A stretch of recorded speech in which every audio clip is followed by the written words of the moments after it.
हाँ जी, स्टार्ट करते हैं। परमिशन सबको मेरा ख्याल है मिल चुकी हुई है गूगल एड्स की। अगर किसी को नहीं मिली इसमें उसके ईमेल में कुछ फॉल्ट होगा, या स्पेस नहीं होगी, या उसका ईमेल एड्रेस रॉन्ग होगा। अगर किसी को नहीं मिली है, मेरा ख्याल है कि सबको मिल गई होगी। और कल एक स्टूडेंट मुझसे पूछ रहे थे कि मुझे रोजाना मैसेज आता है गूगल का कि कोई नया यूजर इस पर आ गया। तो वो आपकी सिक्योरिटी का कोई इशू नहीं है, क्योंकि आप जो गूगल ऐड अकाउंट यूज कर रहे हैं उसी ऐड अकाउंट को कोई और भी यूज करना शुरू करता है। जब मैं उसे परमिशन देता हूँ तो उसकी एक ईमेल जनरेट होती है नोटिफिकेशन की कि भाई इस यूजर को आपने परमिशन दी है, बस। तो वो ईमेल मुझे भी आएगी और आप सबको भी आ रही होगी वो वाली ईमेल। ठीक है। हाँ जी, वो उस वक्त आएगी जब भी कोई नया यूजर आएगा। मगर जब भी कोई नया यूजर आएगा उस पर तो आपको ईमेल आ जाएगी। तो उसमें आपकी प्राइवेसी का कोई इशू नहीं है। ठीक है। वो सिर्फ ऐड अकाउंट की इंटीमेशन होती है। अच्छा, हम लोगों ने कीवर्ड रिसर्च होपफुली कंप्लीट कर लिया है। तो मैंने कंप्लीट किया है। आपका तो अभी इस काम शुरू हुआ है। मैं क्या, आपका शुरू हुआ है, मेरा कंप्लीट हुआ है। तो इसका मतलब ये हुआ कि भाई अब इसके ऊपर आपकी बहुत सारी वर्किंग होनी चाहिए, कीवर्ड रिसर्च होनी चाहिए। एक छोटे से टॉपिक को जरा कंसीडर करते हैं, खत्म करते हुए फिर हम आगे शिफ्ट करते हैं। वो लाइट जलाएं पहले, साइड वाली, वो वाली उधर की जला लो ना। ये भी किसी को पड़ रही होगी आंखों में। ये भी आ रही है ना, सिर्फ मैं कह रहा हूँ वो लाइट जला दो। हाँ जी, अब ठीक है। अच्छा,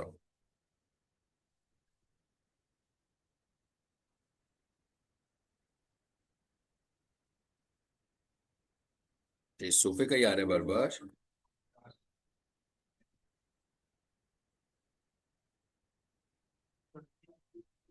ये बिल्कुल आपको नजर नहीं आएगा, ये आ जाता है, आप फिक्र नहीं करें। यहां पर फोकस करना भी बहुत ज्यादा इंपॉर्टेंट है। हाँ, हमने दो स्ट्रेटेजीज को डिस्कस किया था।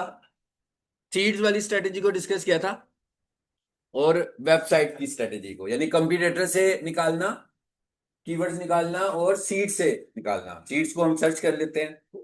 तो अब हमारे पास बहुत सारा डाटा आ चुका हुआ है। जैसे मिसाल के तौर पर अब ये क्या लिखा हुआ आ रहा है, मेटा एड 5000। तो इसका मतलब ये तो नहीं हुआ कि ये कीवर्ड बन गया हमारा। अब आपने इसको, हमने पढ़ा था कि इंटेंट टाइप कीवर्ड्स।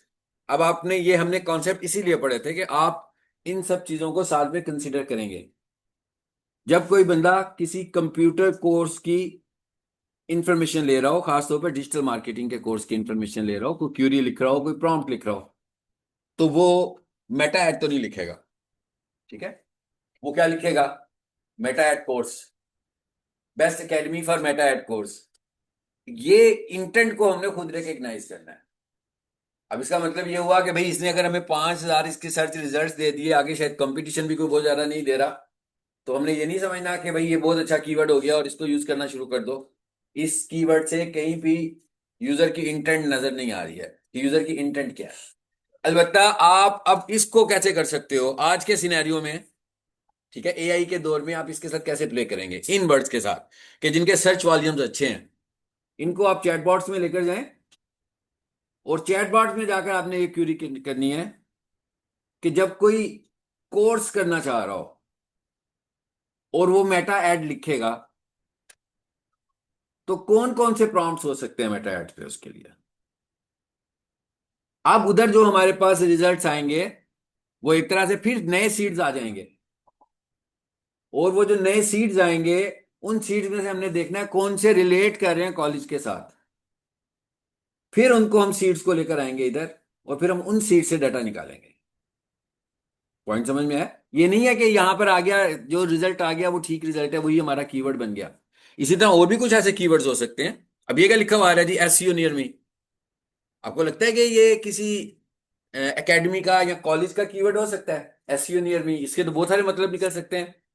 कोई कोर्स करना चाहता है, कोई एसईओ की सर्विसेज लेना चाह रहा है, क्या समझ में भी नहीं आ रहा कि एसईओ नियर मी का मतलब क्या है। अगर वो लिख देते एसईओ एक्सपर्ट नियर मी तो कुछ समझ में आ जाता है, स्टिल कोर्स वाली इंटेंट फिर नहीं होती है।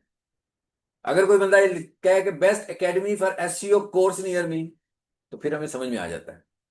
तो इसका मतलब क्या हुआ कि अब मैं इसको वो जो कन्वर्सेशनल कीवर्ड को जरा बेहतर करना है मैंने, तो इसको मैं चैटबॉट्स में लेकर जाऊंगा और चैटबॉट में जाकर कहूंगा कि भाई जब ये कोई भी बंदा जिसकी इंटेंट एसईओ का कोर्स करना हो और वो टाइप करे एसईओ नियर मी, तो इसके कौन से प्रॉम्प्ट्स बन सकते हैं। वो जो प्रॉम्प्ट्स हमारे सामने आएंगे, फिर मैं उन सीट्स को ले जाकर एक रिसर्च और करूंगा। अब इस तरह करने से हो क्या रहा है, फायदा क्या हो रहा है आपको? कन्वर्सेशनल कीवर्ड्स मिल रहे हैं, और जब आपको कन्वर्सेशनल कीवर्ड इससे मिलने वाले हैं तो बेशक उन पे क्यूरीज कम भी होंगी, बट आप यूजर की इंटेंट को टारगेट कर रहे हैं। और यूजर की इंटेंट को जब टारगेट कर रहे हैं तो आपने खुद भी चैटबॉट से जाकर ही पूछा है। तो जब यूजर चैटबॉट से पूछेगा और आपने उस सारी पॉइंट को टारगेट किया होगा अपने कंटेंट के अंदर, तो इसका मतलब क्या हुआ कि आपकी वेबसाइट के ट्रिगर होने के चांसेस एक्स्ट्राऑर्डिनरी ज्यादा है। सिर्फ होम पेज पे नहीं फंसे हुए। मैंने कहा सिर्फ होम पेज पे नहीं फंसे हुए, यूजर की इंटेंट की बात कर रहे हैं कि यूजर की इंटेंट क्या है, यूजर चाहता क्या है। क्योंकि यूजर जो चाहता है वो अब एससीआरपी पे नहीं लिख रहा जरा, जो वो चाह रहा है, जो उसकी इंटेंट है, अपनी इंटेंट को वो जरा एक्सप्लेन करता है चैटबॉट में जाकर। वो चाहे एआई वाला हो, गूगल का चैटबॉट हो, चाहे वो कोई और चैटबॉट हो, लेकिन वो उधर जाके लिखता है। उसके बाद जो उसके सामने रिजल्ट्स आते हैं, जो मैंने काफी दफा आपको खोलकर भी दिखाए, उन रिजल्ट की बेस पर वो फैसला करता है कि भाई ए अच्छा है कि बी अच्छा है कि सी अच्छा है। और फिर उधर से उसको उसकी अवेयरनेस भी हो जाती है, उस प्रोडक्ट की ब्रांडिंग भी हो जाती है, और फिर वो डिटेल से उसको देखने के लिए उसकी वेबसाइट पर चला जाता है। हमारा जब गूगल ऐड चल रहा होता है किसी का, तो जब मैं क्लाइंट से फीडबैक लेता हूँ कि भाई आपको क्यूरीज कहाँ से जनरेट हो रही हैं, जब आपको कोई क्यूरी आया करे तो आप जरूर पूछा करें कि आपने हमें कहाँ से फाइंड किया। तो मोस्टली जो क्यूरीज आ रही होती हैं वो चैटबॉट से आ रही होती हैं। वो कहते हैं जनाब, कोई कहेगा हमने गूगल एआई ओवरव्यू में लिखा, कम कहते हैं इसलिए कि एआई ओवरव्यू अभी उतना ज़्यादा पॉपुलर नहीं हुआ जितना चैट जीपीटी पॉपुलर है। तो ज़्यादातर लोग कहते हैं जी हमने चैट जीपीटी में जाकर लिखा था, तो उसके बाद आपकी वेबसाइट आई थी, ऊपर लिस्ट में साइट्स के नाम आए थे, तो फिर हमने वहां से क्लिक किया था। तो इसका मतलब है ये वाला जो बिहेवियर है, ये है कन्वर्सेशनल बिहेवियर। इस बिहेवियर पे भी आपको काम करना है। और जब मैं आपको माहिर दिखा रहा था तो आपने देखा था माहिर के अंदर जब वेबसाइट हम उसकी खोल कर देख रहे थे, तो हेडिंग्स में लोगों के प्रॉम्प्ट्स ही थे, और एक पैराग्राफ या दो पैराग्राफ की शक्ल में, मतलब 100 वर्ड्स हो गए, 50 वर्ड्स हो गए, उसका जवाब लिखा हुआ था। तो जब उन प्रॉम्प्ट्स का यानी उन क्यूरीज का जवाब लिखा हुआ था, तो इसका मतलब क्या हुआ कि अब हम सपोज कर रहे हैं कि ज्यादातर लोग जो हैं वो ट्रस्ट के लिए कहते हैं कि भाई कौन सा अच्छा है ये बताओ। तो जो लिस्ट आती है उस लिस्ट में से वो फिर सेग्रीगेट कर लेते हैं कि भाई ये अच्छा है या बुरा, ये उनकी अपनी इंटेंट की बात कर रहे हैं। तो इस तरह करके आपने कीवर्ड जब बना रहे होंगे तो इंटेंट को भी टारगेट करना है। फिर हम लोगों ने शुरू में बात की थी कंपटीटर्स की, और मैंने ये कहा था कि आपको लग रहा है कि ये 5-6 कीवर्ड्स ऐसे हैं जो कि आपके कंपटीटर्स इस्तेमाल कर रहे हैं। किसी कीवर्ड पे कोई एक कंपटीटर ऊपर आता है, किसी कीवर्ड पे दूसरा कंपटीटर ऊपर आता है। सो आपने उन सारी कीवर्ड्स की रिसर्च की। अब एससीआरपी पे आ गए हैं वापस, मैं क्या फिर वापस एससीआरपी पर आ गए, सर्च इंजन रिजल्ट पेज के ऊपर आ गए। अब चैटबॉट पे नहीं कह रहा हूं मैं। अब मैंने उसको लिखा और मेरे सामने कोई 5 वेबसाइट जो आ गई। मैंने सपोज किया कि ये पांचों ही मेरे कंपटीटर्स हैं। अगर वो 5 थी उनमें से एक मेरी थी तो 4 कंपटीटर्स निकल आए। फिर मैंने दूसरा कीवर्ड लगाया, फिर कोई और से 4 आ गए, या हो सकता है कि वही वाले 4 आ गए हों। ठीक है, इसे ऑन कर लें, इसे हम ऑन कर सकते हैं। ये आवाज नहीं देता ना, इसे ऑन करें, सॉकेट्स ऑन करें, जहां से आवाज, फैन से आवाज नहीं आ रही वो आप ऑन कर लें, जिस इसमें से ज्यादा आवाज आती है। चलो, वो नहीं होता आप लोगों का? उधर से देखें, उसको धागा लगाओ, उसे खींच कर देखें। अच्छा, ठीक है। तो ये वाली सारी रिसर्च हमने करनी है, और जब डिफरेंट बैचेस में हमारे पास कुछ डेटा आ रहा होगा, और हमने केईआई भी पढ़ा था, शायद कल पढ़ा था ना, कीवर्ड इफेक्टिवनेस इंडेक्स भी हमने निकाल लिया था। और फिर हमने ये देखा कि कौन कौन से, अब हमने ये भी देखना है कि ये कीवर्ड हमारी प्रोडक्ट से रिलेट भी करता है कि नहीं करता। ये कीवर्ड कन्वर्सेशनल कीवर्ड भी है कि नहीं है। अगर ये कीवर्ड कन्वर्सेशनल कीवर्ड है तो इस कन्वर्सेशनल कीवर्ड से हमारे प्राइमरी कीवर्ड की सेटिस्फेक्शन भी होती है कि नहीं होती है। इस तरह के जो वर्ड कीवर्ड्स अब हम निकाल रहे हैं, उनको हम लोगों ने अपने कंटेंट के अंदर इस्तेमाल करना है। और ये काम करने का आपके पास बहुत है, टाइम कम है आपके पास, लेकिन काम करने वाला बहुत ज्यादा काम है। जिससे कि आप जब इन चीजों को एक्सप्लोर करेंगे तो हर एक्सप्लोर के ऊपर आपको किसी नई चीज का पता लगेगा। लेकिन अगर आप इसे एक्सप्लोर नहीं करेंगे तो टिपिकल वही बातें होंगी जो मेरे लेक्चर्स में होंगी, उसमें से आपको 50% चीजें याद रह जाएंगी बस। जो बड़ी एफर्ट करेगा 100% नहीं याद रहती है, 50% याद रह जाएंगी। उसका बिल्कुल फायदा नहीं होगा, जीरो है वो, 0/0 है। मैं उसका आपको रियल लाइफ में कोई एडवांटेज नहीं है। रियल लाइफ में आपको एक्सपेरिमेंट्स का एडवांटेज है। आप जो एक्सपेरिमेंट्स करेंगे ना रियल लाइफ में, वो आपको बताएंगे कि भाई एक्सपेरिमेंट्स होंगे, थ्योरी पे नहीं जाएंगे हम। बेशक हमारी चीज है थ्योरी नहीं है, लेकिन एक्चुअली थ्योरी ही है। कीवर्ड थ्योरी पे ही हम काम कर रहे हैं। जब आप किसी क्लाइंट का काम करेंगे तो वो कीवर्ड थ्योरी नहीं होगी, क्योंकि फिर आप रियल टाइम पे किसी के लिए काम कर रहे होगे। तो इसलिए मैंने सपोज कहा था कि सपोज करके डिफरेंट ब्रांड्स को अपना क्लाइंट बनाएं और उनकी कीवर्ड रिसर्च खुद ही से परफॉर्म कर लें कि भाई उनके कीवर्ड्स क्या होने चाहिए। जब आप end of the day result निकालें और फिर ये क्रॉस चेक करें कि भाई इसमें से उसने कितने कीवर्ड यूज किए हैं। 50% से भी ज्यादा वेबसाइट्स ऐसी होती हैं जो कीवर्ड हंटिंग के ऊपर बहुत कम काम कर रही होती हैं, ब्रांडिंग पे काम कर रही होती हैं, और पोजीशन पे काम कर रही होती है। ये ध्यान में रखिएगा, पोजीशन ऊपर आना और कीवर्ड हंट करके पोजीशन ऊपर आना, ये दोनों बातों में फर्क है। गूगल के कुछ स्टैंडर्ड्स हैं जिसकी वजह से वो आपको रैंक कर देता है। वो मैंने पहले भी डिस्कस किया है कि भाई टाइटल में लगा लो, इधर लगा लो, इधर लगा लो, सारी चेकलिस्ट पूरी हो गई तो गूगल ने तो आपका स्कोर इंक्रीज कर दिया। लेकिन क्या आपको ट्रैफिक भी मिल रही है उससे, क्या नहीं मिल रही है? ये गूगल का प्रॉब्लम नहीं है, ये आपका प्रॉब्लम है कि आपने सही चीजें टारगेट की हैं तो ट्रैफिक मिल रही है। अगर आपने सही चीजें टारगेट नहीं की, अपनी सही लोगों की इंटेंट को टारगेट नहीं किया, तो ट्रैफिक तो नहीं मिल रही। गूगल फिर भी आपको 80 का स्कोर देने लगा हुआ है, 80/100 फिर भी वो स्कोर दे रहा है। आप बहुत सेटिस्फाइड हैं कि भाई बहुत अच्छा स्कोर हो गया, बट आपके जो कीवर्ड सिलेक्शन है या जो आपने कन्वर्सेशनल कीवर्ड चूज किए हुए हैं वो ठीक कीवर्ड चूज नहीं किए हुए हैं, तो इससे फिर आपको कुछ भी फायदा नहीं होने वाला।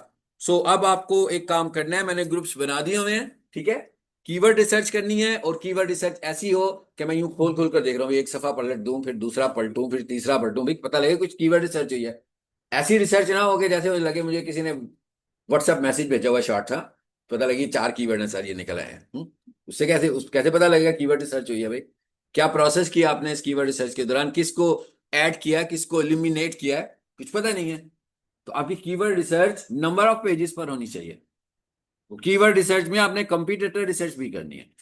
सर अगर आप तो क्या कहते हैं इनिशियल जो कीवर्ड्स आते हैं जैसे मैं कल गया था sir, initially result 2300 search terms आते हैं सर, उसके 82 पेजेस बन जाते हैं सिर्फ वन शीट।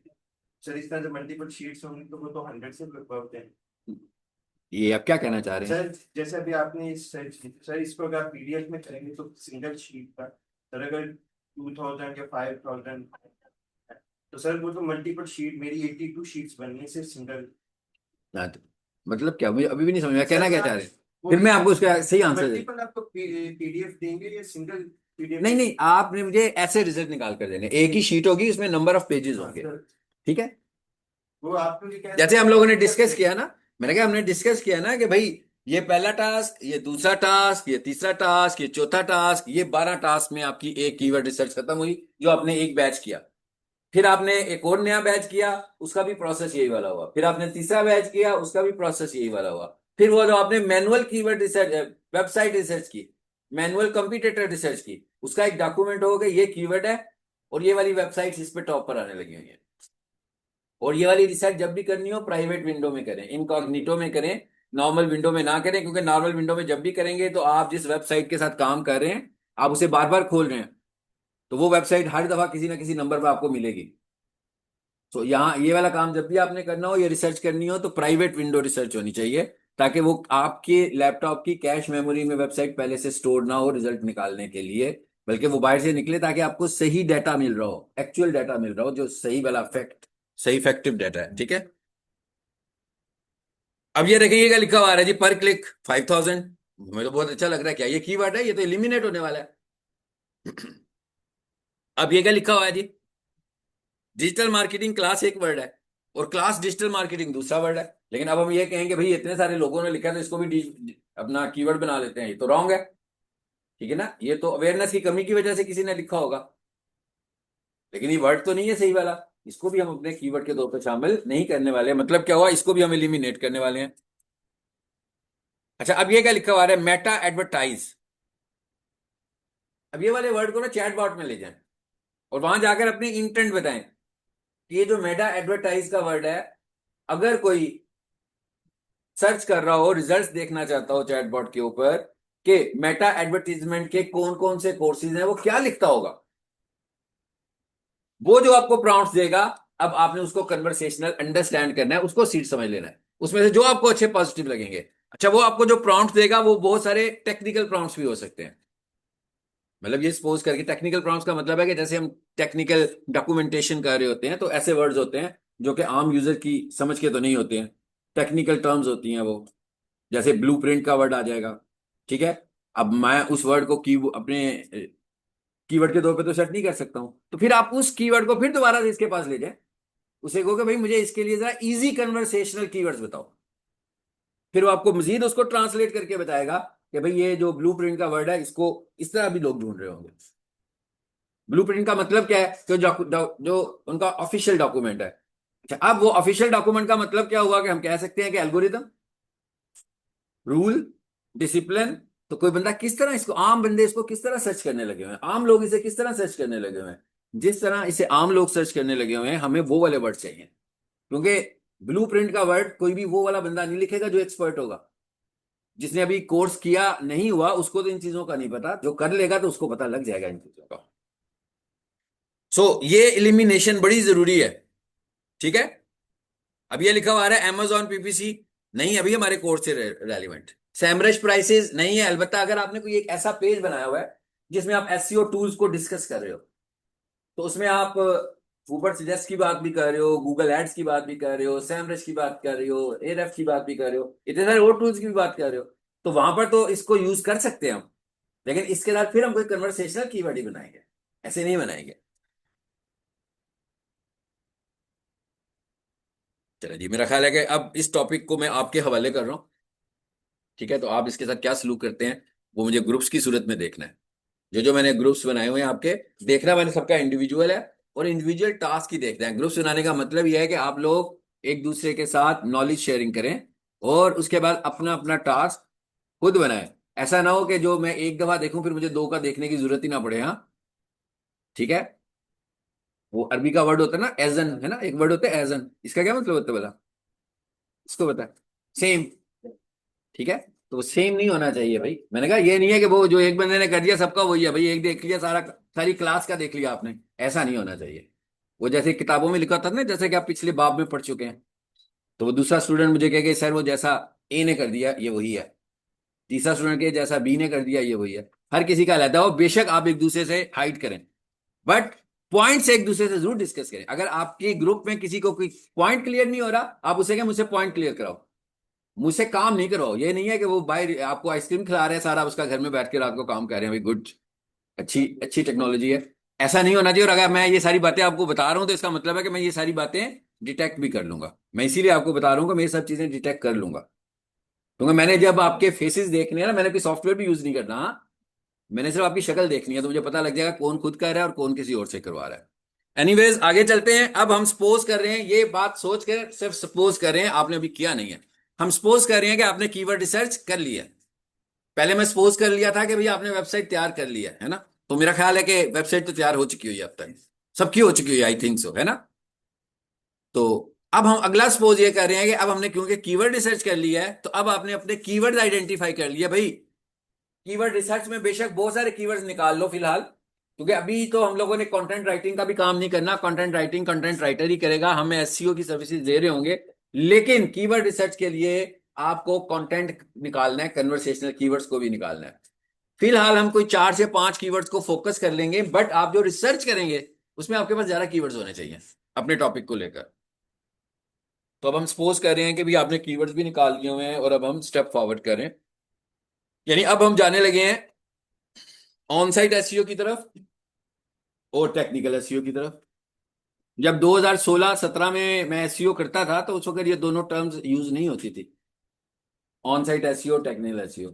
हम एसईओ करते थे और वही एसईओ ऑन साइट की चीजें भी उसी में कर देते थे, और टेक्निकल ऐसे वाली भी चीजें उसमें कर लेते थे। लेकिन ये सेग्रीगेशन गूगल ने की हुई है। तो अब जब उसने सेग्रीगेशन की तो हम भी इसको डिस्कस करेंगे। सबसे पहले तो हम ये देख लेते हैं कि what is difference between on site and technical, कि ऑन साइट एसईओ में क्या फर्क है टेक्निकल एसईओ से। ऑन साइट एसईओ का मतलब है कि भाई ऐसी ऑप्टिमाइजेशन जो आप वेबसाइट के ऊपर जाकर करोगे, यानी वेबसाइट को यूज करते हुए कर रहे होगे, वेबसाइट के स्ट्रक्चर में चेंजेस कर रहे होंगे, जैसे इमेज ऑप्टिमाइजेशन है। तो इसको हम क्या बोल रहे हैं, ये ऑन साइट है, वेबसाइट पर चेंजेस आ रही हैं, ऐसी चीजें जो आपकी वेबसाइट के लिए टेक्निकली जरूरत है जिनकी। मिसाल के तौर पर जैसे मैं ये कहूँ ये क्लासरूम है, तो इस क्लासरूम की जो टेक्निकल रिक्वायरमेंट्स हैं वो क्या है? ये एलसीडी है, एलसीडी नहीं होगी, सब कुछ मौजूद होगा तो हमारी क्लास तो हेल्ड नहीं हो सकेगी, क्लास नहीं हम करा पाएंगे। लाइट है, इलेक्ट्रिसिटी है, इंटरनेट है, आपके डेस्क है जहां पर आप बैठे हुए हैं, लैपटॉप, यहाँ कंप्यूटर्स हैं, तो ये सारे के सारे टेक्निकल रिसोर्सेज हैं। और अगर आप भी आ गए और मैं भी आ गया मगर ये रिसोर्सेज नहीं है हमारे पास, तो हम क्लास को कंडक्ट तो नहीं कर पाएंगे। तो इसका मतलब है ये कोई भी चीजें जो टेक्निकली उसको मेंटेन करने के लिए जरूरत होती है उन्हें हम बोलते हैं टेक्निकल। सो टेक्निकल एसईओ के ये वाले फैक्टर्स हैं। मिसाल के तौर पर कोई बंदा आपकी वेबसाइट खोलता है और एसईओ भी हुई हुई है, सब कुछ हुआ हुआ है, कंटेंट भी लिखा हुआ है, बट आपकी वेबसाइट लोड नहीं होती है, घूमती रहती है और खुलती नहीं है।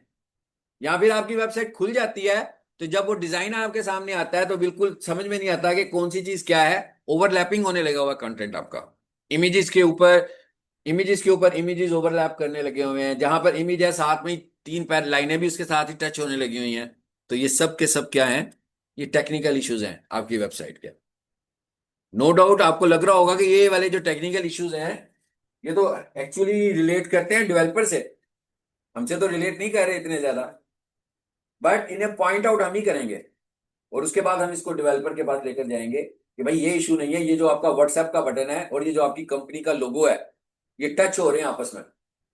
और अगर ये आपस में टच हो रहे हैं तो इसका मतलब क्या हुआ कि गूगल कह रहा है कि आपकी वेबसाइट का यूजर एक्सपीरियंस बुरा हो रहा है।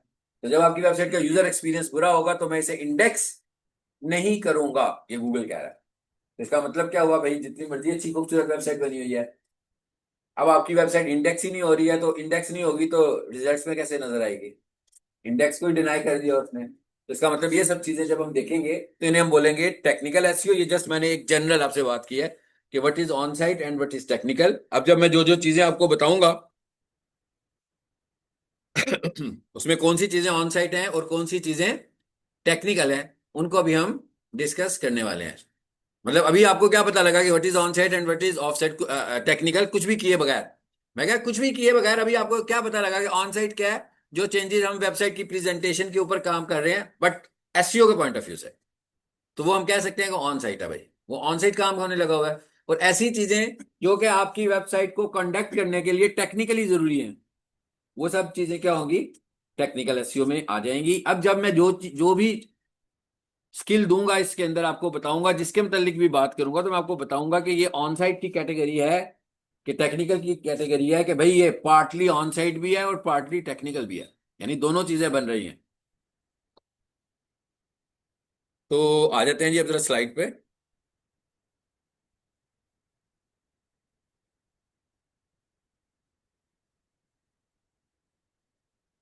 अब जो आपका काम मैंने ग्रुप्स की शक्ल में देखना है, ठीक है, वो आपकी कीवर्ड रिसर्च है। जब मैं कहूंगा ना कीवर्ड रिसर्च, तो इसका मतलब है कि मैं ये सपोज कर रहा हूँ वेबसाइट बना चुके हूं मैं, तो वेबसाइट को भी मैंने देखना है। मैं कहा इसके अंदर वेबसाइट वैसे ही बिल्ट इन आ गई है कि भाई वेबसाइट होगी तो कीवर्ड रिसर्च होगी ना।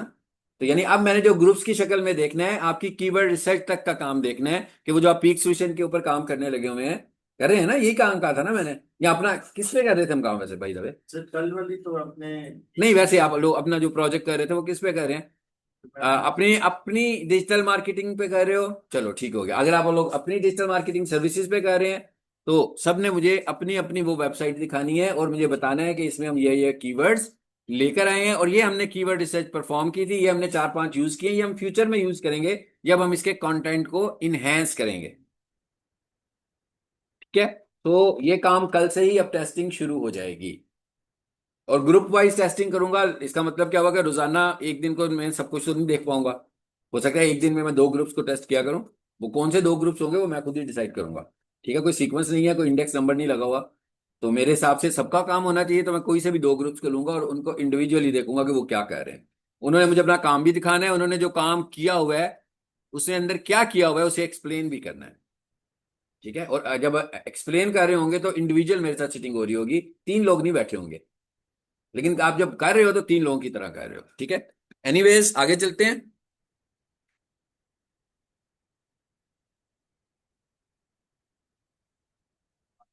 ये स्लाइड जो मैं अब खोल रहा हूं बार बार, ये मैंने आपसे शेयर की हुई है एसईओ की स्लाइड्स के नाम से। व्हाट्सएप चैनल के ऊपर मैसेज पड़ा हुआ है,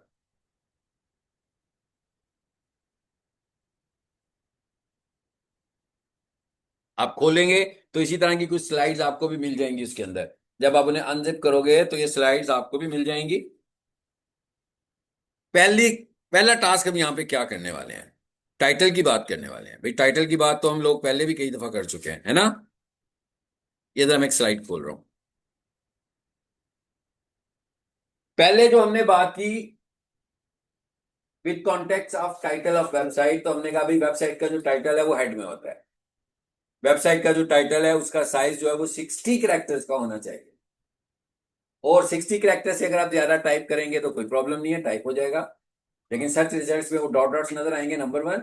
और गूगल क्राउलर जो है वो भी आपके 60 कैरेक्टर्स को ही ऑप्टिमाइज करेगा, 60 के बाद वाले कैरेक्टर्स को वो ऑप्टिमाइज नहीं करता। ये बात जो मैंने अभी बताई है ये हम पहले ही कर चुके हैं, मतलब इसमें कोई भी नई चीज नहीं आ रही है। थोड़ा सा अभी नया जो हम इसमें करने वाले हैं वो एक डिफरेंट बात है कि आपकी वेबसाइट का जो टाइटल होता है वो 2 तरीकों से रिकग्नाइज हो रहा होता है। Number 1, number of characters. पहली चीज क्या होती है कि इसमें कितने कैरेक्टर्स होने चाहिए वो आप जानते हैं कि भाई 60 से ऊपर नहीं होना चाहिए। Number 2, number of pixels. कि आपके टाइटल में कितने पिक्सल्स होने चाहिए। ये बात हम डिस्कस नहीं की थी क्योंकि हम इसको उस वक्त टेस्ट नहीं थे कर रहे। ठीक है, उस वक्त हम सिंपल बेसिक एचटीएमएल की बात कर रहे थे, तो बेसिक एचटीएमएल में पिक्सल को टेस्ट नहीं कर सकते, तो इसलिए हमने इसको टेस्ट ही नहीं किया था। इसको हम अब साथ मिलाने लगे हैं इसके। तो इसका मतलब ये हुआ कि टाइटल को आपने नंबर ऑफ कैरेक्टर्स में तो देखना ही है, at the same time number of pixels में भी देखना है। यानी हमने ये भी देखना है कि इसमें कैरेक्टर्स कितने हैं और हमने ये भी देखना है कि इसमें पिक्सल्स कितने हैं। जो आखिरी 2 स्टूडेंट्स बैठे हैं उन्हें समझ आ रहा है मैं क्या बोल रहा हूँ? आवाज आ रही है, स्क्रीन भी नजर आ रही है, क्यों बहुत दूर है? वैसे आप लोग आगे भी एडजस्ट हो सकते हो थोड़ा सा, जब मैं क्लास दे रहा हूँ बेशक इकट्ठे होकर बैठ जाया करें, जब उन्होंने फोटो शूट करना हो फिर ऐसे बैठ जाया करें। क्योंकि इसमें आपका फायदा मेरा नहीं है, क्योंकि जो बहुत दूर बैठा होगा मैं ये सोच सकता हूँ कि उसे समझ में भी नहीं आएगी और इसका इंटरेक्शन लेवल वीक हो जाएगा। वो इंटरेक्शन लेवल नहीं होगा जो करीब बैठे हुए स्टूडेंट्स का है। तो बेशक करीब बैठ जाया करें, ताकि आपकी स्क्रीन इंटरेक्शन और मेरे साथ इंटरेक्शन स्ट्रांग हो। जब उन्होंने कोई फोटो शूट करना हो फिर वैसे ही बैठ जाए, फिर जब आपने प्रैक्टिस करनी हो फिर ऐसे ही बैठ जाए। लेकिन जब क्लास हो रही हो तो कोशिश किया करें जितने स्टूडेंट, जैसे यहाँ पर एक चेयर खाली है, बंदा आया नहीं आपका तीसरा बंदा, कौन है? हाँ। आहद। आहद नहीं आया होगा। अभी भी छुट्टियां चल रही हैं, मेरा ख्याल है अभी भी आप लोग छुट्टियां करते हैं ना। तो ये अभी और एलिमिनेशन भी हो सकती है, ये ना समझिएगा कि वो भूल गए करके अब बस अब कुछ भी नहीं हो सकता, ठीक है? अभी और एलिमिनेशन भी हो सकती है। ये अटेंडेंस रेगुलर उनके पास जारी है, तो और एलिमिनेशन भी हो सकती है, ये जेहन में रखिएगा। मुझे एग्जैक्टली नहीं पता कि क्या है, कुछ स्टूडेंट लगता है कैजुअल छुट्टियां करते हैं, तो उनको नुकसान होगा इस चीज का, और उनका नुकसान ज्यादा हो जाएगा, इसलिए कि उनका महीना भी गुजर चुका होगा। मतलब एक महीना उन्होंने इंगेज भी कर लिया होगा, और फिर जब वो वहां यहाँ से फारिग होंगे तो ज्यादा डिसअपॉइंटमेंट होगी। तो ज्यादा अच्छी बात है कि छुट्टियों को जरा कंट्रोल कर लें। पिक्सेल्स क्या होते हैं जी, जरा देख लेते हैं। ये मैं खोलने लगा हूं वेबसाइट, आपको रिजल्ट्स दिखाने लगा हूं ताकि आपको पता लगे कि पिक्सेल्स में मुराद मेरी क्या है।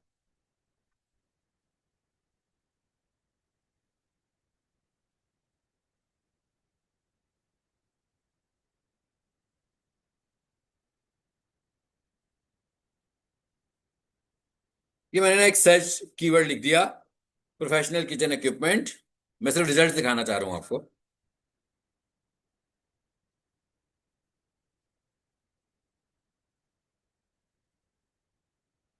तो ये जो रिजल्ट्स मुझे नजर आ रहे हैं इस पूरी एससीआरपी के पेज के ऊपर, तो अगर आप इस एससीआरपी के पेज को देखो, तो लेफ्ट साइड से कुछ मार्जिन है, राइट साइड से तो खूब मार्जिन है, काफी सारा मार्जिन है राइट साइड से, और लेफ्ट से भी कुछ मार्जिन है। तो इसका मतलब क्या हुआ, अब आपको ये वैसे ही जैसे वो कॉपियां होती थी आपके पास, हाँ, तो स्केलिंग करके उसके ऊपर हम लिखते होते थे, लेफ्ट से भी मार्जिन लगा के राइट से भी मार्जिन लगा के। तो एक्चुअली एससीआरपी का जो रिजल्ट नजर आना है वो सिर्फ इतने हिस्से में नजर आ रहा है। मैं कह सिर्फ इतने हिस्से में एससीआरपी का रिजल्ट नजर आ रहा है, मतलब इतने ही हिस्से में आपका टाइटल भी नजर आ रहा है, आप नोट कर लें। किसी का भी टाइटल इससे आगे नहीं जा रहा। जरा थोड़ा सा और नीचे आते हैं, कुछ और टाइटल्स को देखते हैं।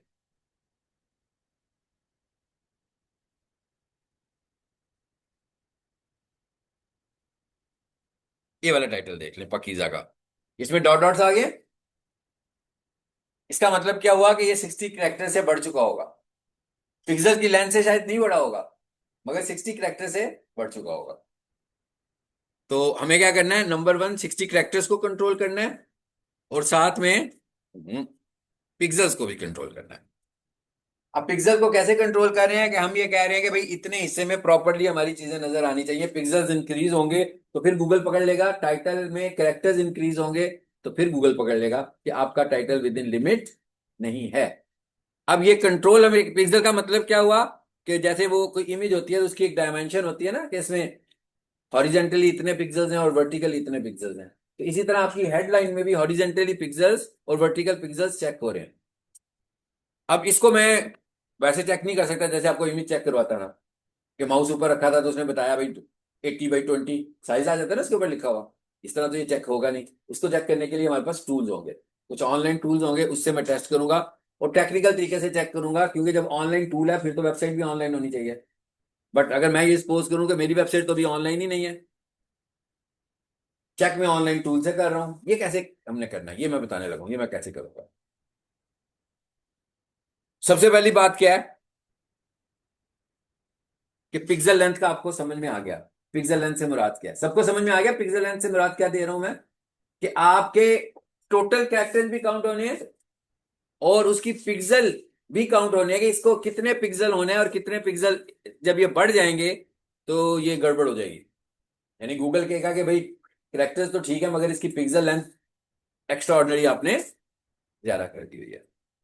इसे कितना होना चाहिए, टाइटल के पिक्सल को 580 पिक्सल्स होना चाहिए, यानी टाइटल के पिक्सल्स 580 होने चाहिए, 580 पिक्सल्स होना चाहिए। ये बड़ा मुश्किल काम है, कैरेक्टर्स काउंट करना तो बहुत आसान है, पिक्सल्स को कैसे काउंट करें? पिक्सल को काउंट करना तो बहुत ही मुश्किल है, तो इसलिए हम ऑनलाइन टूल इस्तेमाल करने वाले हैं। इसी स्लाइड के अंदर मैंने आप लोगों को एक यूआरएल दिया हुआ है, जिसको मैंने यूआरएल शॉर्टनर के थ्रू शॉर्ट भी किया हुआ है।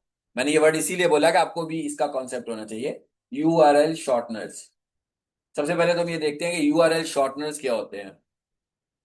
यूआरएल शॉर्टनर्स का मतलब, भाई पहले मैंने एक पॉइंट बता दी, सबको पता लग गया पिक्सल कितना होना चाहिए, 580 का। अभी उधर जाने लगे हैं, लेकिन क्योंकि मैंने शॉर्टनर इस्तेमाल किया हुआ तो मैं बता रहा हूँ कि यूआरएल शॉर्टनर क्या होता है, इसको आपको यूज भी करना है खुद से भी एसईओ में। यूआरएल शॉर्टनर ये होते हैं कि जो लॉन्ग आपके यूआरएल्स होते हैं, आप यूआरएल शॉर्टनर से उन्हें छोटा कर लेते हैं। बिटली भी यूआरएल शॉर्टनर है भाई, बहुत सारे यूआरएल शॉर्टनर है, ये आप खुद रिसर्च कर लीजिएगा, लिस्ट में आ जाएगा। वैसे जो इस वक्त हम ज्यादा इस्तेमाल करते हैं वो बिटली करते हैं, लेकिन और भी बहुत सारे हैं। टाइनी यूआरएल भी एक है, ठीक है। तो और भी बहुत सारे आप लिखोगे तो, लेकिन आपने अच्छे वाले यूज करने हैं जो टॉप रैंक कर रहे हो, दो तीन जो हो उन्हीं में से कोई यूज करे। सो हमें जो पता लग गया भाई यूआरएल शॉर्टनर क्या करता है। क्या करता है, यूआरएल को शॉर्ट कर देता है। भाई आप किसी के साथ यूआरएल शेयर करते हैं, तो आपका यूआरएल बहुत लंबा है, तो आप चाहते हैं कि भाई शॉर्ट यूआरएल उसके साथ शेयर हो, तो हम यूज कर लेंगे कोई सा भी यूआरएल शॉर्टनर, जिसमें हम अपना लंबा यूआरएल देंगे और वो उसको शॉर्ट करके हमें दे देगा। ये तो हुआ एक लंबे से छोटा करना का फायदा। लेकिन इसका जो बड़ा फायदा है हमारे लिए, वो ये है कि इस तरह करने से हम हैकिंग एक्टिविटी से बच जाते हैं। क्योंकि हैकर जो होते हैं, अगर आपके यूआरएल को सबसे पहले पकड़ता है, और अगर सेम यूआरएल हो तो वो हैकिंग में हेल्प करता है। अभी क्या हो रहा है, अभी सेम यूआरएल नहीं है। अभी मैंने एक यूआरएल बनाया है, और जब मैं इस पर क्लिक करूंगा तो ये उधर जाकर बदल जाएगा। तो इसका मतलब हुआ कि ये सेम यूआरएल नहीं बन रहा। तो ये एससीओ में वैसे ही रिकमेंडेड होता है कि जब हम यूआरएल शेयर करो, ये ध्यान में रखिएगा, ये वेबसाइट के अंदर मूवमेंट के लिए ये नहीं करना, ये किसी दूसरी जगह से वेबसाइट पे आने के लिए कर सकते हैं। मिसाल के तौर पर फेसबुक पे लिंक दिया हुआ है, लिंक्डइन पे लिंक दिया हुआ है, किसी भी और जगह पर अपनी वेबसाइट का लिंक दिया तो ऐसे मूव करेंगे। जो वेबसाइट के इंटरनल मूवमेंट है उस पे तो असल वेबसाइट, ये तो नहीं हो सकता कोई बंदा पूछे आपकी वेबसाइट का नाम क्या है, तो मैं कहूँ bit.ly 3WSP9D, ये तो नहीं बताएंगे ना भाई। वेबसाइट का नाम तो वही बताएंगे जो वेबसाइट का नाम है। बट जब ऑनलाइन ट्रैवल करवा रहे होंगे इसको, जहां पर हैकिंग एक्टिविटी के चांसेस बढ़ जाते हैं, तो वहां पर हम यूआरएल शॉर्टनर इस्तेमाल करेंगे। इन यूआरएल शॉर्टनर्स को हम कस्टमाइज भी कर सकते हैं अपने कीवर्ड के मुताबिक, यानी इनके नाम भी सेट कर सकते हैं। तो जब हम अपने कीवर्ड के मुताबिक सेट कर सकते हैं, तो जो एप्लीकेशन मुझे ये ऑप्शन दे रहा होगा कि भाई ये लिखो और इसके आगे अपना कीवर्ड भी बता दो जो रखना चाहते हो, तो इस यूआरएल के एंड पर आपका कीवर्ड भी आ जाएगा, अगर किसी ने अभी तक इस्तेमाल नहीं किया होगा उसको। तो ये तो आपको मैंने बताया अभी कि व्हाट इज यूआरएल शॉर्टनर, ठीक है। ये बिटली है, जरा गूगल पर आकर देख लें जरा यहाँ पे।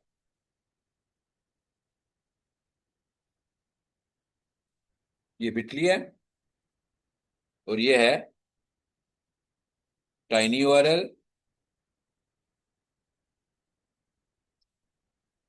कोई कौन सा चल रहा है आजकल और कौन सा नहीं चल रहा, देख लेते हैं। आ गया, ये मैंने बिटली खोला है।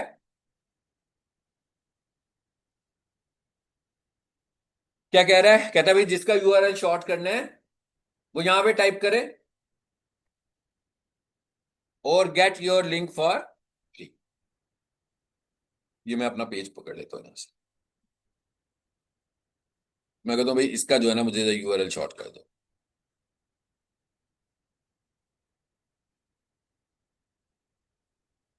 ये मैंने फेसबुक का पेज पिकअप किया, इसके यूआरएल को कॉपी किया यहां से, और यहां लाकर इसको पेस्ट कर दिया। देखते हैं अब क्या कहता है आगे। और मैंने क्या कहा, get your link for free, click करते हैं तो देखते हैं क्या करता है आगे से। हाँ जी, बहुत मशहूर हो चुका हुआ है। पहले ये इतना मशहूर नहीं था, तो फ्री में भी बन जाता था डायरेक्ट। अब वो ये कह रहा है कि भाई क्योंकि सब लोग मुझे इस्तेमाल कर रहे हैं, तो मैं चाहूं तो आपका डाटा ले सकता हूं। तो कहता है भाई आप इस टूल को इस्तेमाल करेंगे उस वक्त जब आप मेरे पास साइन अप होंगे, ठीक है। ये क्या लिखा हुआ आ रहा है जी, कंटिन्यू विद गूगल। भाई सभी को आ रहा होगा इस तरह गूगल का, तो आपका जो भी जीमेल होगा आप उसके साथ इसे कंटिन्यू कर लें। और इसे यहां से भी मैं कंटिन्यू करता हूं, चलो।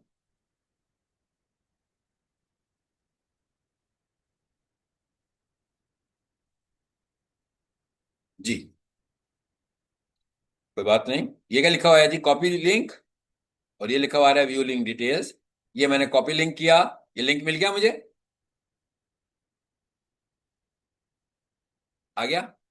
और इस पे मैं लिख के, अभी तक ये देखें मेरा फेसबुक पेज नहीं लिखा हुआ आ रहा, पेज का यूआरएल तो नहीं आ रहा। अभी मैं इस पे एंटर करता हूं, अभी क्या हुआ, वो उसने कन्वर्ट कर दिया उस यूआरएल को फेसबुक पेज के अंदर। So it is the purpose of URL shorteners. इस तरह जब हम सोशली अपने लिंक्स को शेयर कर रहे हो तो इस तरीके से आप करो। इवन अगर आप अपनी प्रोफाइल लिंक्स भी शेयर कर रहे हो तो अपने प्रोफाइल डायरेक्ट लिंक ना भेजें, ये भी हैकिंग की एक्टिविटी का पहला स्टेप होता है। इस तरीके से आप उनको यूआरएल को शॉर्ट करके भेज रहे हो, तो इसका मतलब क्या हुआ कि आप हैकर से बचा रहे हो, तो गूगल आपको पॉइंट देगा ना इसका भी। आपकी जो सोशल प्रोफाइलिंग शेयर हुई होगी, अगर वो यूआरएल शॉर्टनर से शेयर हुई हो, तो ये भी एसईओ के लिए एक अच्छा फैक्टर होता है। ठीक है, समझ में आ गया सबको? आई थिंक के अब आप वो जो दूसरे वाला है उसको आप खुद यूज कर लेंगे, ऐसे ही है ना? उसको तो मुझे बताने की जरूरत नहीं है। लेकिन एक चीज यहां पर देखें, यहां पर तो सीधा सीधा एलियस आ रहा है, मतलब ये आपको उतना तंग नहीं करेगा जितना तंग वो आपको बिटली कर रहा था। तो एलियस का मतलब क्या होता है, निक। निक का मतलब क्या होता है, कीवर्ड। यानी आपने यहां पर अपने कीवर्ड को ऐड करना है। ये मैं नहीं कर रहा हूं, ये आप लोगों ने खुद करना है, ठीक है? चलें जी, अब आप वापस आ जाते हैं जहां पर थे हम लोग एक्चुअली स्लाइड में, जो कि मैंने यूआरएल शॉर्टनर एक बनाया हुआ है इसका। इसको क्लिक करें,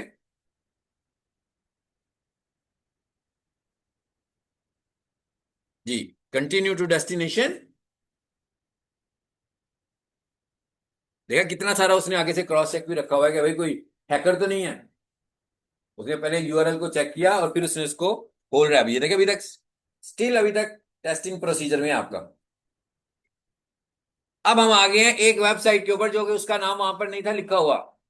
इस वेबसाइट का नाम है जी totheweb.com, और इसका पूरा यूआरएल बन रहा है लर्निंग सेंटर। फिर लिखा हुआ है tool test Google meta description height. यानी ये बेसिकली इस वेबसाइट के अंदर एक प्रॉपर्टी है जो आपको आपका टाइटल और मेटा डिस्क्रिप्शन की लेंथ कैलकुलेट करने में हेल्प करेगी। देखें जरा क्या कह रहा है। एंटर योर पेज, कहता है भाई आप अपनी वेबसाइट का यूआरएल दें जिसका टाइटल आप टेस्ट करने जा रहे हैं। मेरी वेबसाइट तो अभी तक लाइव नहीं है, ऐसी है ना? हम यही सपोज कर रहे हैं ना कि भाई हमारी वेबसाइट अभी तक लाइव ही नहीं हुई हुई। तो जब हमारी वेबसाइट लाइव नहीं है तो मैं किसका यूआरएल दूं? अब ये पॉइंट यहां समझना है, आपको अपनी वेबसाइट का यूआरएल देने की जरूरत ही नहीं है। इवन हम यहां पर क्या कह रहे हैं कि हमारी जो वेबसाइट है वो डिजिटल मार्केटिंग की है, टेस्ट में उसका टाइटल करना चाहता हूं और उसकी मेटा डिस्क्रिप्शन करना चाहता हूं। वेबसाइट में कौन सी देने लगूं, यहां पर देखें,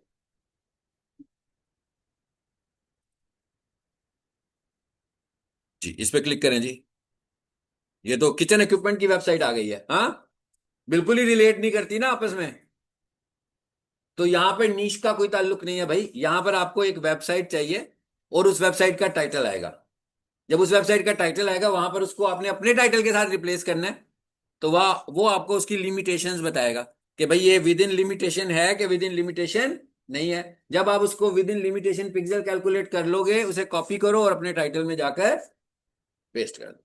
यानी किसी भी वेबसाइट के यूआरएल को यहां पर ऐड कर सकते हो आप, किसी भी। जैसे मैंने देख रहे हैं बिल्कुल ही कोई चीज रेलिवेंट नहीं थी जो मैंने पेस्ट किया है। कहाँ करना था भाई? अ, ये नई विंडो खुल गई है शायद इसमें ना, या ये देख रहे हैं, मैं तो पीक सोल्यूशन की वेबसाइट पे काम कर रहा हूँ, यहाँ आप डिजिटल मार्केटिंग सर्विसेज पे काम कर रहे हैं। तो ये तो बिल्कुल रिलेट नहीं कर रही कि भैया तो कमर्शियल किचन सेल कर रहे हैं, तो ये कैसे हम काम कर रहे हैं? भाई ये काम हम वेबसाइट पे काम ही नहीं कर रहे।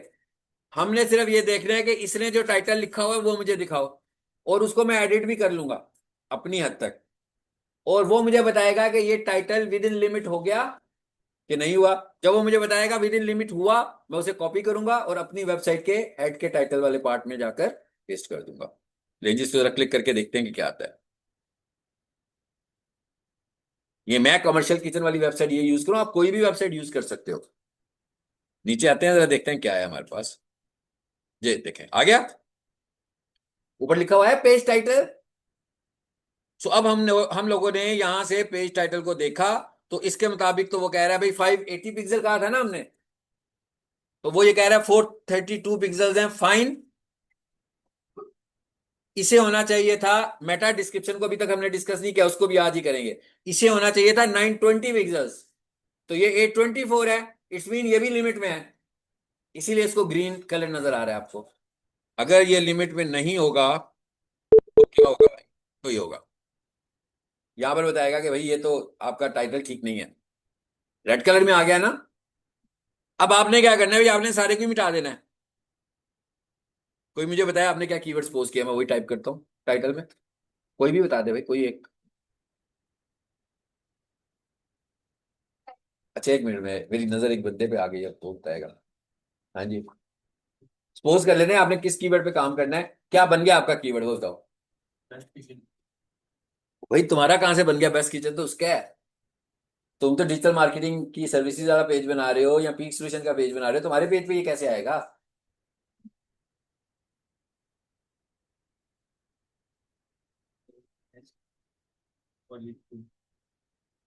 बेस्ट कॉल हंस के बताओ, इतना परेशान क्यों हो रहे हैं, इजी हो गया बताओ, मैंने कोई सजा नहीं देनी है। ठीक है, मैं सजा किसी को नहीं दूंगा।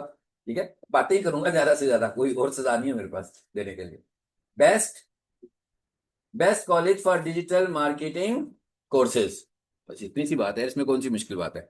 यानी जो आपका कीवर्ड आप निकाल चुके हैं ना, आप निकाल चुके हैं ना, हम यही सपोज कर रहे हैं ना कि कीवर्ड रिसर्च करने के बाद हमारे पास एक कीवर्ड आ गया। अब हम ये कह रहे हैं कि जोन सा कीवर्ड हमारे पास आ गया, हमने ये देखना है कि इज फाइन, और कहीं ये बियॉन्ड तो नहीं जा रहा लिमिट के। कौन सी लिमिट के, 580 पिक्सल्स प्लस 60 करेक्टर्स। सोच लें जी, अब हम कह देते हैं कि इन्होंने ही बता दिया, हम इन्हीं का कीवर्ड यूज करते हैं। इन्होंने सपोज करके बता दिया जी बेस्ट, आगे क्या है, computer, best computer college, college academy institute वगैरह कुछ भी हो सकता है, हमने लिख दिया जी best computer college for digital marketing. M मिस हो गया मुझसे टाइपिंग में, ये क्या हुआ, बेस्ट को क्या हुआ है, कुर्सी लिख दो बस, क्या जल्दी है कहीं जाने, तो क्या प्रॉब्लम है, लिख लेने दो यार। नहीं क्यों, हम सारे कोर्सेज, हमने तो जोर देकर बात ही डिजिटल मार्केटिंग की हुई है, हम क्यों सारे कोर्सेज की बात करें। आप लोग तो वर्किंग ही डिजिटल मार्केटिंग पे कर रहे हो। ठीक है, best computer college for digital marketing courses. चलें जी, लाहौर बेस्ड कॉलेज था हमारा, तो हमने लाहौर भी लिख दिया बीच में। अब मेरा कीवर्ड हो गया लंबा, है ना। तो अब अगर मैं ये कहूं कि इसके साथ मैं अपना नेविगेशनल कीवर्ड भी इस्तेमाल कर लूं, पीक सॉल्यूशंस, तो वो तो नहीं कर पाऊंगा, कम हो गई ना जगह। लेकिन अगर आपका कीवर्ड छोटा होता और अगर आपके पास स्पेस होती, तो मैं चाहता तो यहाँ पर पीक सॉल्यूशन लिख सकता था। अब नहीं लिखना मैंने, क्योंकि लिखूंगा तो बात तो बड़ी अच्छी लग रही है कि कॉलेज का नाम लिख लिया, बट गूगल माइंड करेगा, वो कहेगा भाई आप लिमिट से बियॉन्ड कर रहे हैं। लिमिट आपके पास थी 580 पिक्सल्स की, आप उससे ज्यादा जा रहे हो। ठीक है, चलो। अगर फॉर इंस्टेंस ये छोटा होता,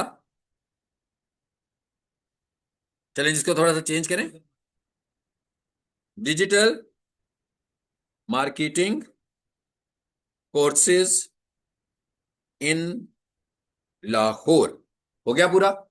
अब मैंने इसको इस तरह घुमा लिया कि digital marketing courses in Lahore. अब मैं चाहता हूं कि इसके आगे अब मेरे पास ऑप्शन मौजूद है कि मैं चाहूं तो कोई नेविगेशनल कीवर्ड यूज कर लूं, और चाहूं तो कोई सेकेंडरी कीवर्ड भी इस्तेमाल कर सकता हूं।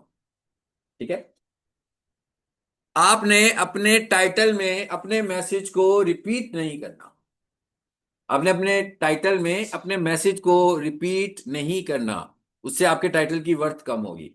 यानी आप जो एक कीवर्ड टारगेट कर रहे हैं उसको वंस यूज करना है टाइटल में। 60 ऑलरेडी 60 करेक्टर्स है ना, बहुत सारे करेक्टर्स नहीं है।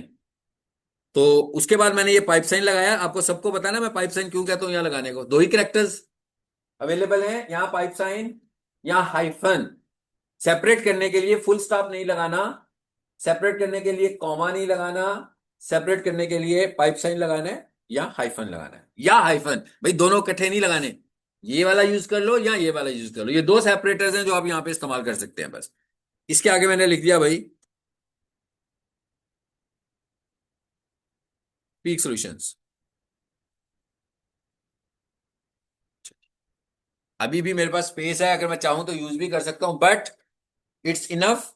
कह रहा है ठीक हो गया आपका टाइटल, उसने ग्रीन टिक कर दिया। 200 समथिंग के ऊपर उसने कहा था कि कम से कम इतने जरूर इस्तेमाल करो, उसके बाद से सब एक्सेप्टेबल है। लेकिन 580 से ऊपर जाऊंगा तो एक्सेप्टेबल नहीं होंगे।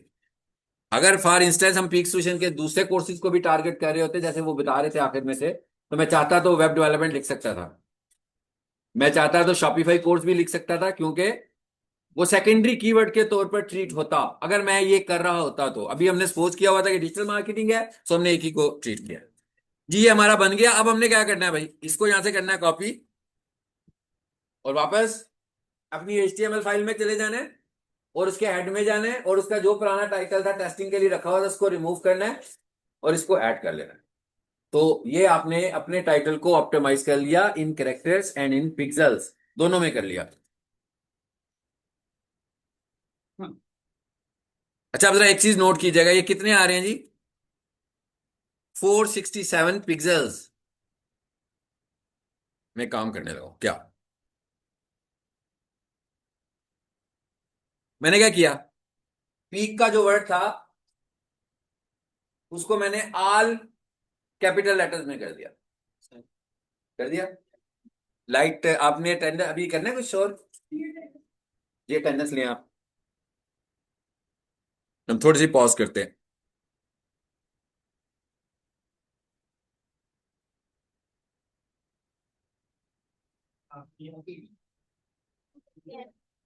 वो यूआरएल हम क्रिएट करते उसका तो पहले से बना होता है उस वेबसाइट का यूआरएल चेंज करेंगे उसमें। कहाँ चेंज करेंगे? सोशल लिंकिंग में मैंने कहा था चेंज करेंगे, वो यूआरएल तो वही रहेगा ना। लेकिन अगर आप उसकी पोस्टिंग्स कर रहे होंगे, फेसबुक पे पोस्ट लगाएंगे, तो फिर आपको उसका यूआरएल तो देना पड़ेगा ना। वहां पर हम कह रहे हैं यूआरएल एक्चुअल नहीं देना, वहां पर कौन सा यूआरएल शॉर्टनर से यूआरएल को शॉर्ट करके दे रहे हैं।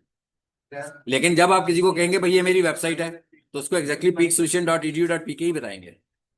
लेकिन जब हम किसी को सोशल साइट से मूव करवा के ला रहे होंगे इनबाउंड या आउटबाउंड के तरीके से, तो वहां पर ये यूज कर सकते हैं।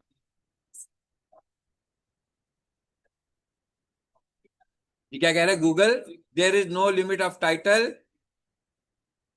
नहीं ये ठीक नहीं लिखा हुआ, रॉन्ग, ये नहीं हो सकता, ठीक है। Google says there is no limit on titles tag length. हो गई लिमिट? मैं क्या हो गई ना लिमिट।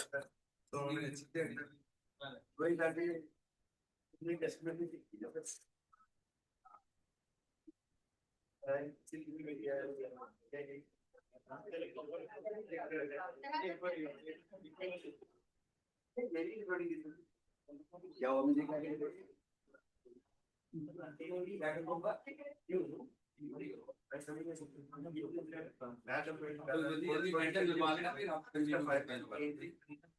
अच्छा तुम कह रहे हो मैं रिकॉर्डिंग करके रखूँ उस पर चला अगर आपको नहीं चाहिए यहाँ पे क्यों ये बात है यहाँ पे एक कंप्रेशन सॉफ्टवेयर आप इसको ऐसे दे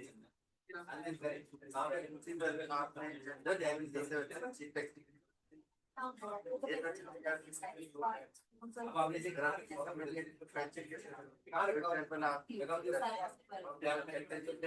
अब इस पर राइट क्लिक करें। आपको क्या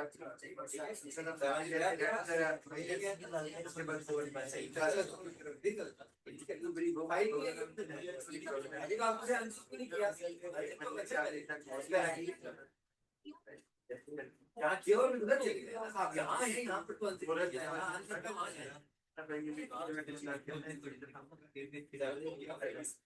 नहीं कर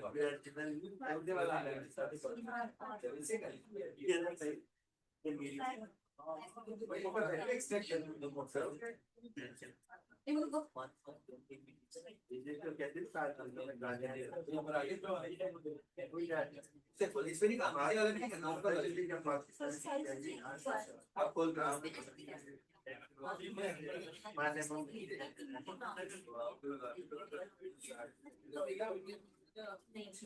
वो बाद में कैसे होगा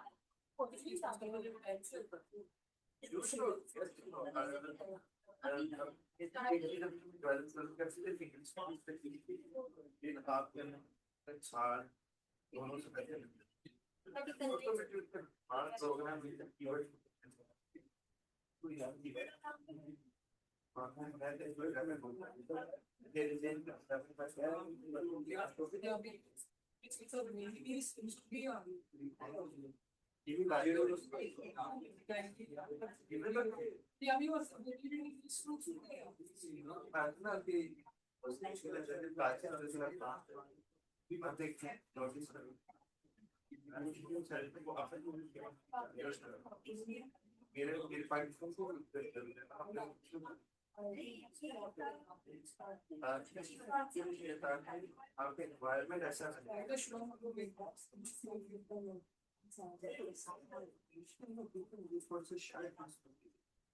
आप conscious way speaking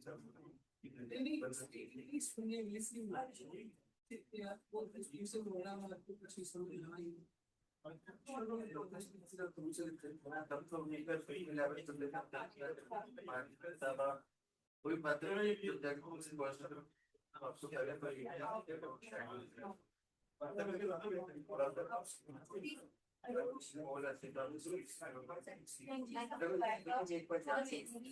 एक सब करो ये कोई आप तो that's what I'm saying